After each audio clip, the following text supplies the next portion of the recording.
Nobody watches Bojack Horseman. I do. Did you watch all? I did. You caught up? Yes. I'm so happy for him. I'm glad Mr. Peanut Butter is no longer in politics. I thought they did that very well. The whole thing. I thought they handled that very well by keeping it to the show and not like making it about anything, because I don't think if they would have done that, the show would have been ruined. Well, yeah, that was the thing, is like they had that arc was already planned out at the end of last season before all this other stuff happened in the world. So I think when all that other stuff happened, they It's kind of funny how it went full circle though, like compared to today's politics. Yeah.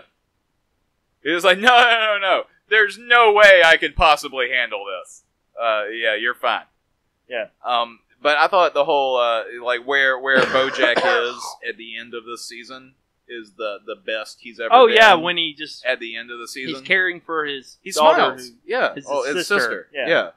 That was just so good. It was just all so good. That whole story, the whole stuff about his mom. Holy crap! Like that was just so well done. That was fucking wild. That was emotional. The scene, the song when the Fly was playing the piano and she was singing.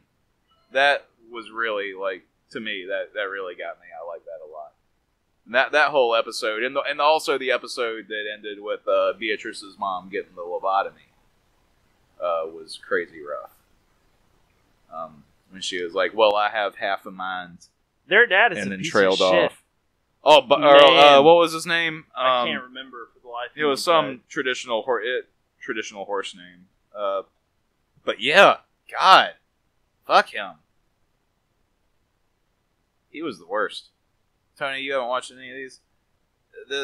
It's so up your alley. You don't even know. Yeah, no, I'm well aware of it. Like I've watched like the first season.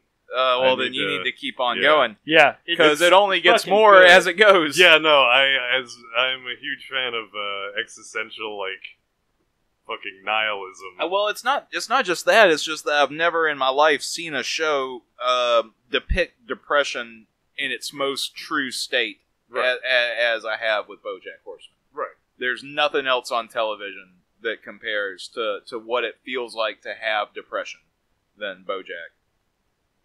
And it's little things like throwaway jokes, and it's entire episodes that do it. You know, it's the full spectrum. No, I get that. I don't know. I definitely have to be like mentally set for it. I get that. I do. Season 2 especially. Yeah, I've seen bits and pieces of season 2, and I'm just like, wow. I don't know though. Season 3 really gets me too. It's hard.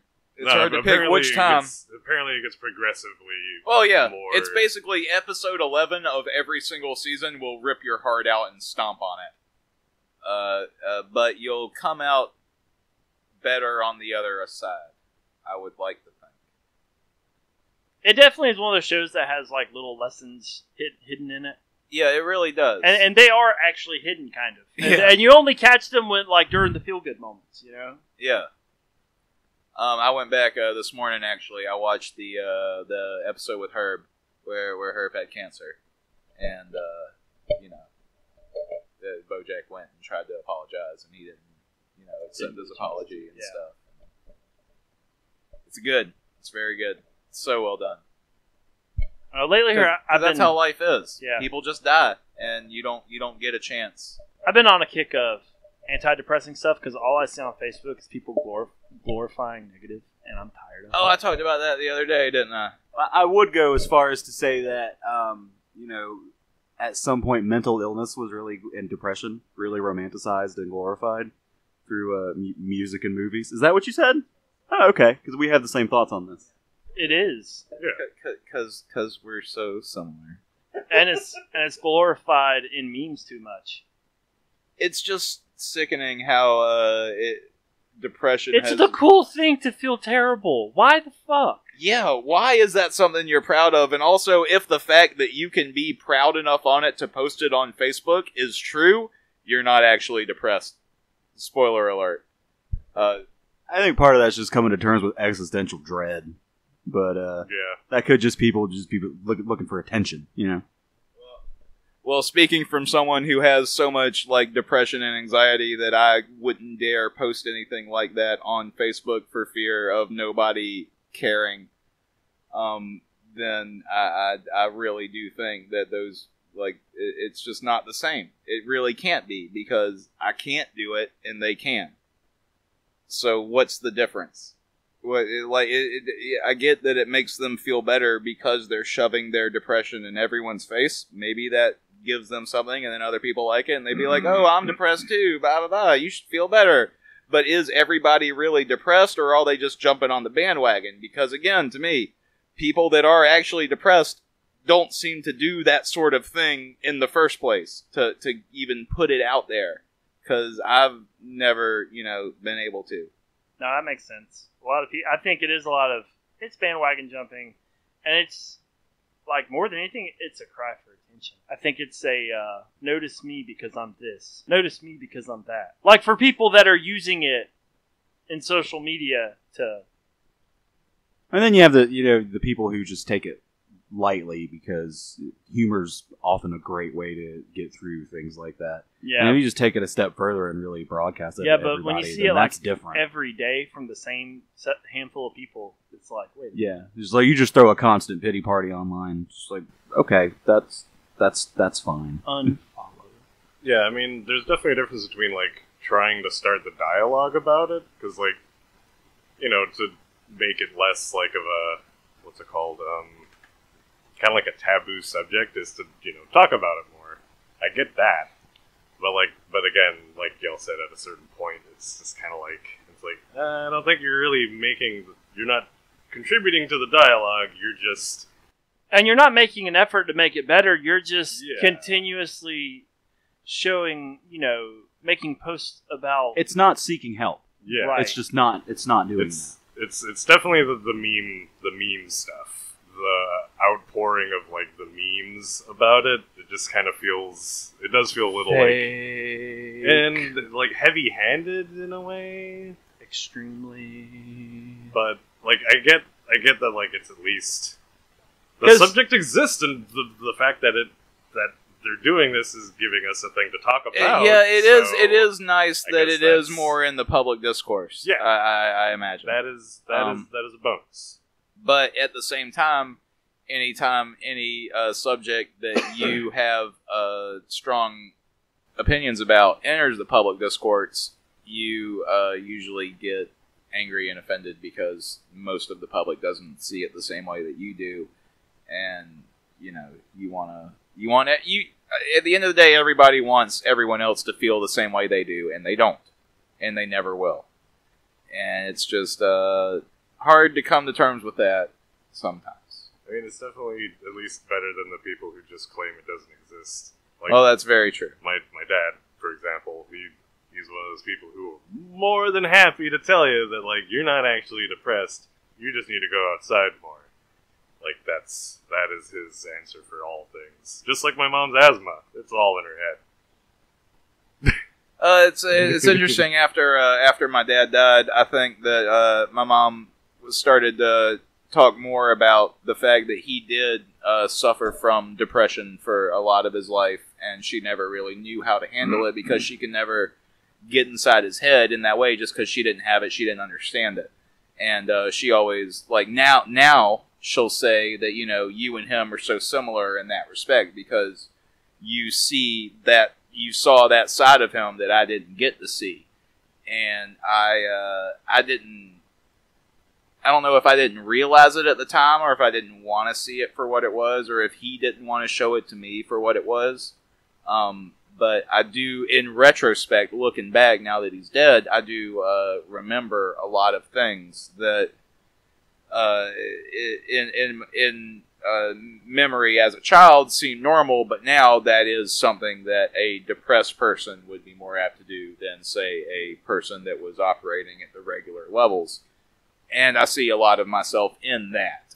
And so it's weird because a lot of people just, like my mom, they just don't understand. They can't make that mental jump. And I don't know if it's an empathetic thing, and it shouldn't be because she's read just as many books as I have. She should know.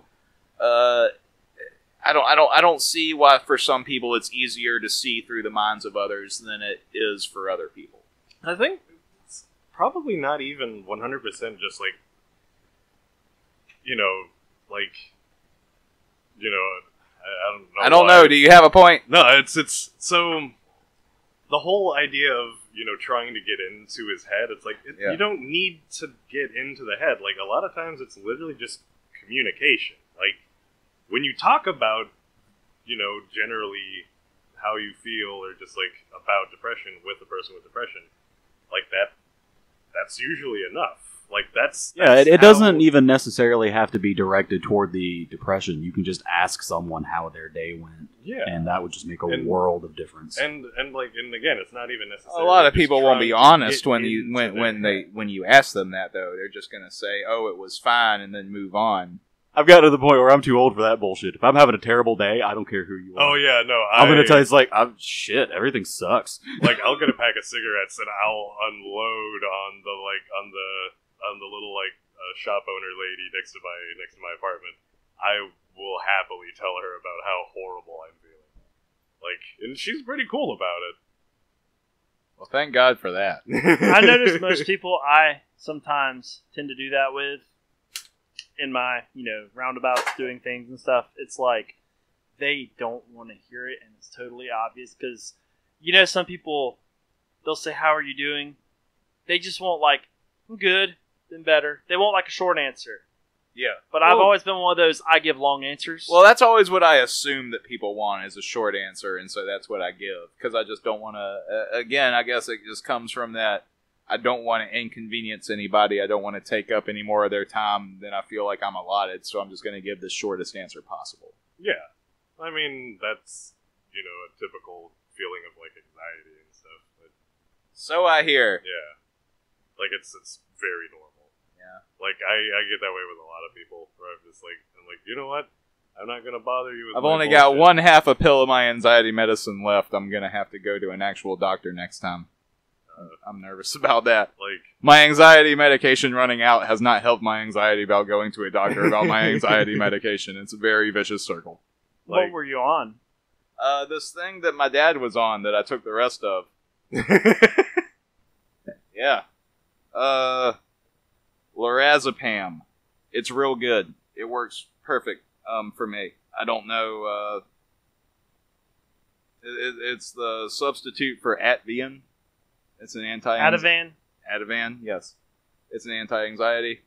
It's the only thing I've ever found in my life that actually makes me feel better throughout the day, as opposed to hardcore drugs. So, I mean, I guess it is a hardcore drug because it's a doctor-prescribed medication. Right, but I mean, I've got an appointment, not an appointment set up, but I have an appointment pre-set up, and I'm gonna go and I'm gonna ask to get this as a prescription for me because I think it helps, and it's the only thing I've ever found in my life that helps. And if they can't give me this, if they want to say, we don't want to try that, we want to put you on Zoloft or, some other kind of bullshit, I'm going to say, no, I don't want that, never mind. I just want this, and if they can't give me this, I'm going to leave.